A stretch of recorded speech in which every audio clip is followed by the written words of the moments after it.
Hi, I'm Jimmy, and this is a video documenting the making of a niche historical indie puzzle game. If you enjoy watching the creation of a video game about obscure historical references wrapped in puzzles and mysteries, then perhaps this is the place for you. Let's discuss lighting today, a topic chock full of technical gore and a personal favourite of mine, as the results of which can be most splendidly rewarding. We shall travel from here, our sad and subdued blockout shading, to here, among our beautifully baked backdrops of blinding brilliance. But before we dive headfirst into the exciting world of simulated illumination, let's first sketch a picture of the ocular visionscape that we so crucially wish to fabricate. Gather around, everyone.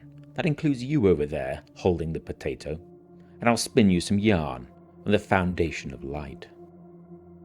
It is nearly half a centimillennium ago. Two atoms are squeezed together tremendously by the unfathomable mass of our nearest star.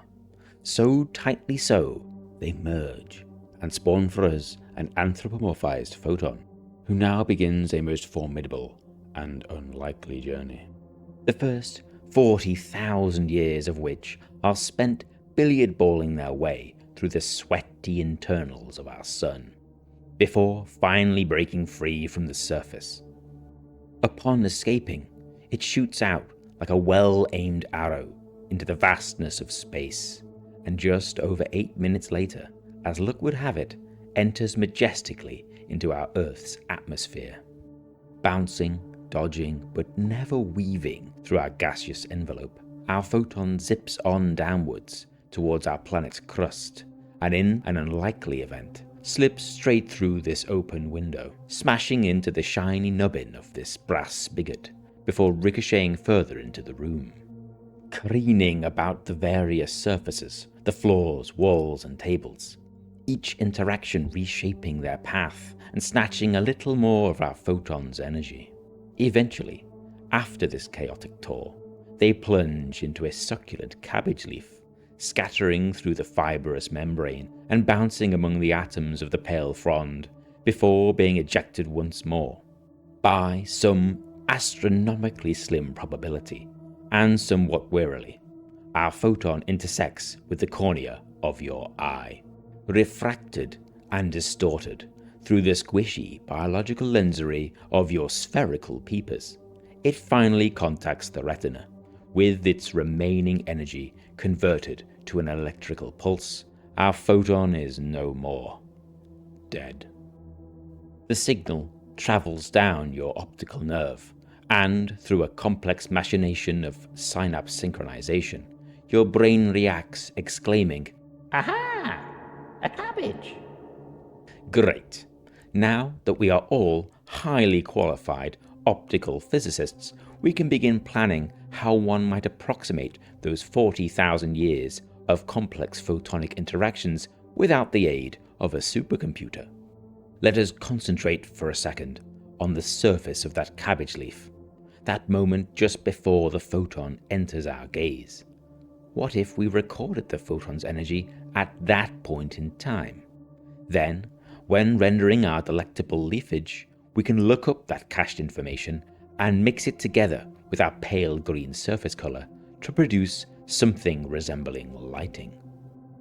To calculate a rough approximation of the photon's energy on said cabbage leaf, we can just calculate our photon's path in reverse. The word "just" is perhaps a load-bearing lexeme here, but if we simplify all our photon's history before the intersection with our brass tap to a simple statement of "and then there was light," we probably stand a chance of being able to simulate the phenomena in a reasonable amount of time.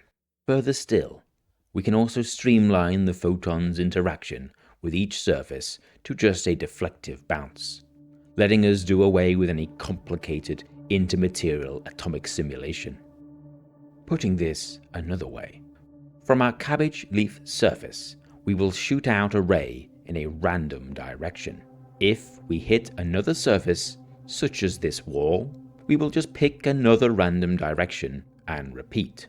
If we don't hit anything, then we will assume to have hit the sky, and using the mantra of, "And then there was light," we will merely add some light to the cabbage surface. Of course, if we were to place our cabbage in a completely sealed crate, then to prevent endlessly bouncing around in the darkness like a virtual mole man, we will just give up after 5 or so bounces and assume no light has ever reached our vegetable. How very sad. We then perform this operation as many times as possible, across every surface of the entire scene. We average the results, and out should bloom an indulgent retinal treat for any enthusiastic bystander.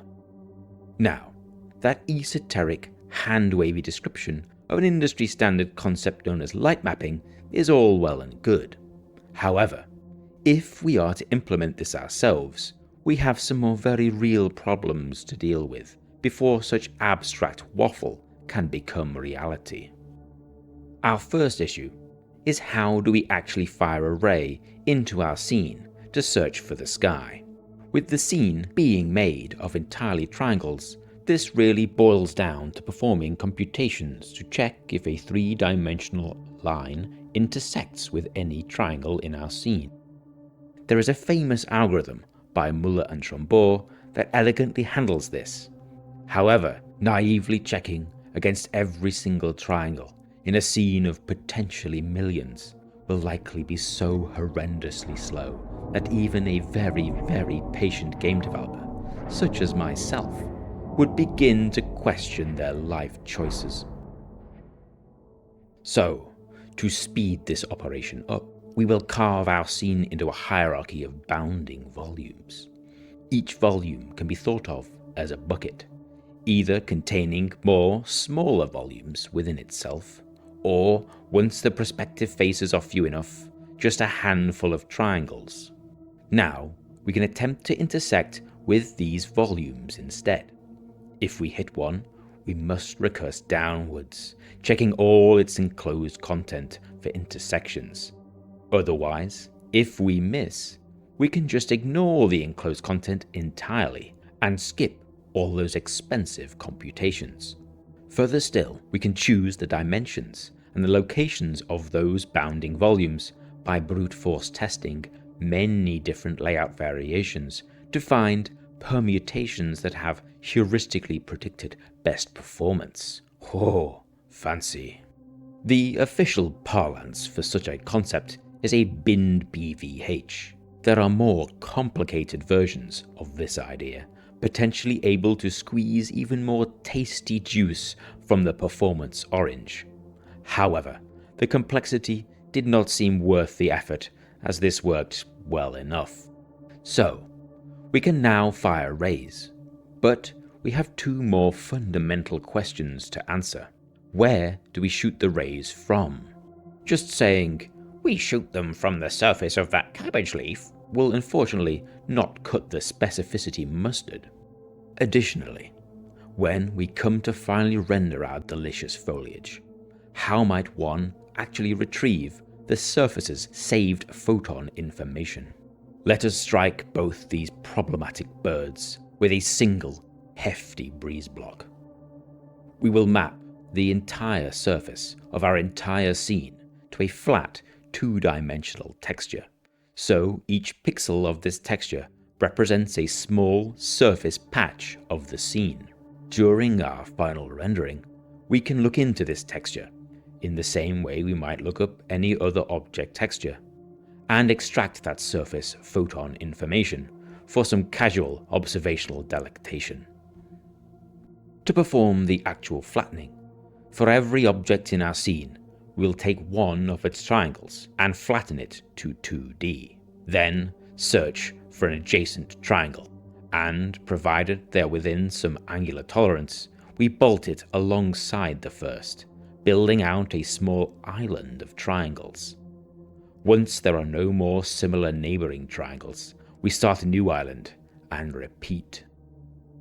Now, we can take all those islands and efficiently squeeze them together onto a single humongous sheet, forming ourselves a pancake panacea of flattened geometric bliss.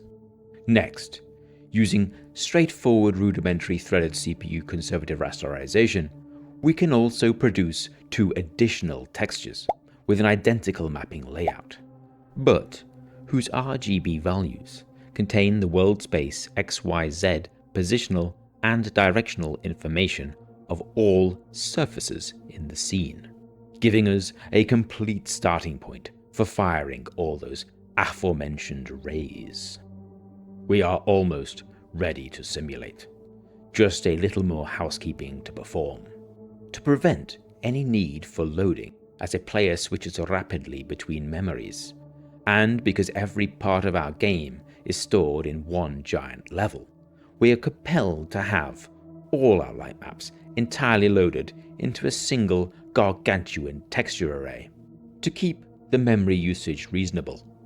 And, with your permission for a little more unsanitized jargon, we gently compress our light maps into a graphics-friendly BCH6 unsigned float format to keep our GPU memory under control. Further still, we perform a sprinkling of subdued LZ compression upon our light maps, reducing the amount of hard disk space required by the game. With our base ingredients collected, we are now in a position to ham-fistedly mash them together and perform our first crude simulation. Chanting arcane incantations, I commence summoning the almighty power of my low-tier graphics processing unit and begin firing rays in all directions with reckless abandon. Fans whirring, coils screaming, and steam escaping, my silicon leviathan shudders to a halt as the first bake concludes. As the dust settles and evidence of a triumphant execution emerges, uncontrolled celebration takes a hold. But it is, of course, short-lived. What hath man brought unto himself? While the outline photonic concept appears to function as expected, upon closer inspection, a vast array of jagged seams, grotesque noise, and a plethora of leaks and speckles appear to percolate through every corridor and vestibule of our entire synthetic establishment. We now stand valiantly upon the precipice of a bug-infested battlefield, wielding nothing but a flimsy keyboard and ergonomic mouse as our instruments of battle. The fight begins with some leaky walls, as light from one side of our structure seeps across an implausible boundary. The solution, relatively elementary, is to move our ray starting point to a nearby surface. We can do this by firing a few more rays around our initial starting point and probing gently for a more optimal ray initiation location. Care must be taken to account for additional surface details, such as adorning wainscoting or skirting boards that might further obstruct our starting point. But with some scrupulous logic, we can avoid the worst of the leakages. Now there are many more lighting bugs to slay, fireflies to quash, and radiant aberrations to purge from existence. But my body is weak, and time ever fleeting, so please join us again next time as we continue our digital pilgrimage of light mapping lunacy.